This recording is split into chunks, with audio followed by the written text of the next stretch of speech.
भगवान वासुदेव श्री कृष्ण जी के चरण कमलों को नमन करते हुए श्रीमद् भागवत महात्म्य प्रथम अध्याय का प्रारंभ करते हैं। एक समय नैमिषारण्य में शौनक आदि सहित 88,000 ऋषियों ने सर्वश्रेष्ठ पुराण वक्ता श्री शुद्ध जी से कहा कि कलयुग में मनुष्य अपनी अज्ञानता तथा संसार के झूठे प्रपंचों के कारण हर समय दुखी रहता है। अतः आप उनके उद्धार के लिए ऐसे चरित्र का वर्णन करें जिसके परिणाम स्वरूप भगवान भक्ति से उनको सुख की प्राप्ति हो। सूत जी ऐसी बात सुनकर प्रसन्न हुए। एक समय राजा परीक्षित जंगल में शिकार खेलने गए। राजा परीक्षित को प्यास लगी। तब वे एक कुटिया के पास गए जहाँ शमीक ऋषि ध्यान में बैठे हुए थे।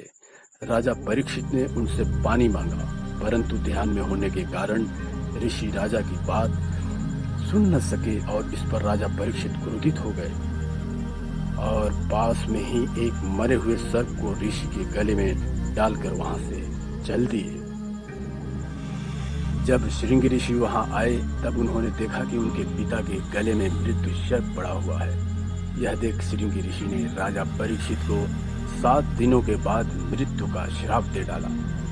यह बात जानने के बाद राजा परीक्षित गंगा तट पर निवास करने लगे।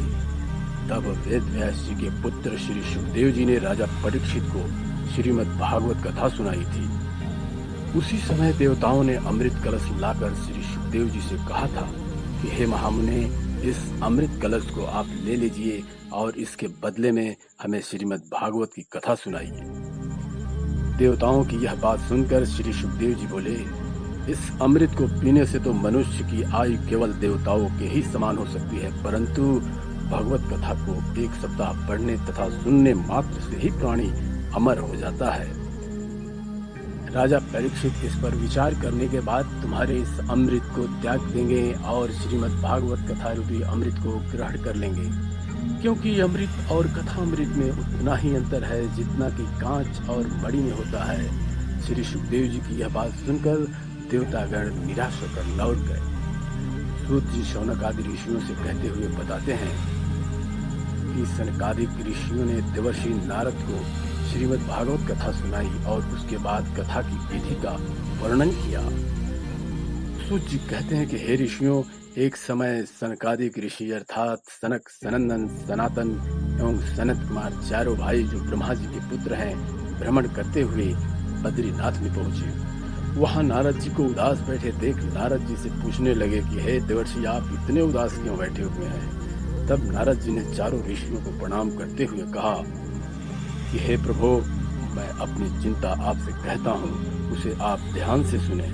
मैंने काशी, गोदावरी तथा गया आदि समस्त तीर्थ किए, परंतु मैंने सभी स्थानों पर यह देखा कि कलयुग के प्रभाव से सांसारिक जीवों ने अपने सभी शुभ कर्मों को छोड़ दिया है और उदरपूर्ति में लगे हुए हैं। वे झूठ बोलते हैं, पाखंड का सहारा लेते हैं, माता पिता की सेवा नहीं करते तथा धन की लालच में अपनी कन्याओं को नीच में भेज देते हैं। नारद जी कहते हैं, हे प्रभु, सब देखने के बाद जब मैं मथुरापुरी में पहुंचा तो मैंने वहां देखा कि एक जवान स्त्री वहां बैठे रो रही है और उसके पास 2 वृद्ध पुरुष अचेत अवस्था में पड़े हुए हैं। वह मुझे देखते ही खड़ी हो गई और कहने लगी, महाराज, आप थोड़ी देर ठहर कर मेरा दुख सुन लीजिए, बड़े भाग्य से आपके दर्शन पाए हैं। यह बात सुनकर नारद जी ने मुझसे पूछा, तू कौन है और ये दोनों पुरुष कौन है जो अचेत अवस्था में पड़े हैं?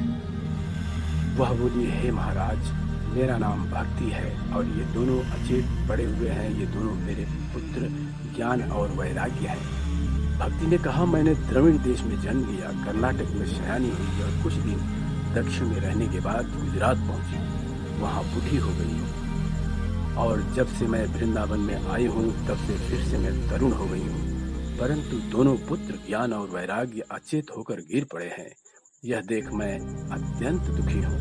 यह सुन नारद जी ने भक्ति से कहा, यह सब कलयुग का प्रभाव है जिसके कारण ज्ञान और वैराग्य को कोई नहीं बांटता।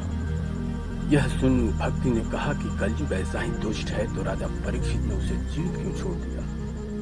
तब नारद जी भक्ति को समझाते हुए कहते हैं, उसमें विशेष गुण यह है कि अन्य युगों में हजारों वर्षों तक जप तप यज्ञ दान तथा कर्म धर्म करने पर भी जो फल प्राप्त नहीं होता, वह फल कलयुग में केवल भगवान नाम जपने से ही प्राप्त हो जाता है।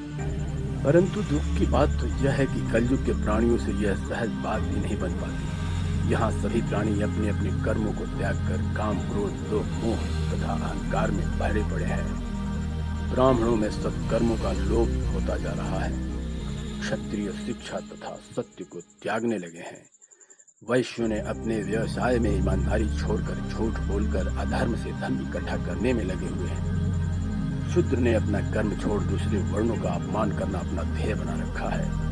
ऐसी स्थिति में यह आवश्यक है कि कलयुग के इस मोह पाश से छूटने के लिए मनुष्य भगवान नाम का जप, उनके गुणों का श्रवण एवं स्मरण करे।